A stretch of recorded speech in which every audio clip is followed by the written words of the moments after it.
දැන් නම් ඕගොල්ලෝ ගෑල් ළමෙක්ගෙන් පිරිමි ළමෙක්ගෙන් කැමැත්ත අහන්නේ කොහමද? දන්නේ. මම දන්නේ. ඉතින් අපි නම් ළමයි මේ ගෑල් ළමයිගෙන් අහන්නේ ලියුම් දීලා අහන්නේ. අපි ඉතින් ලියුමක් ලියලා ලස්සනට ආදරණීය මෙයා වෙත. නිවසේ සිට ලියමි. හරිද? අද වැසිබර කාල ගුණයක් පවතී.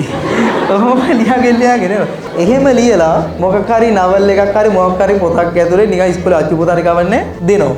ඉතින් ඕක දැන් ගෙදර ගිහලා එළම කියවන්න එපා. කියවලා අපි රිප්ලයි එකක් එනකන් සතියක් බලන් ඉන්න ඕනේ. ඊළඟ සෙනසුරාදා දවසත් පොතක් ගෙනලා දුන්නොත් ඇරලා බලනවා රිප්ලයි එකක් තියෙනවා. ලියුමක් තියෙනවා. අරන් බැලුවාම ඉතින් ආයි හිස් ටික රලවලා තොල් ඇඳලා රතු පාටි පාට කරලා ඒව තියෙද්දි හරි ෂූනි.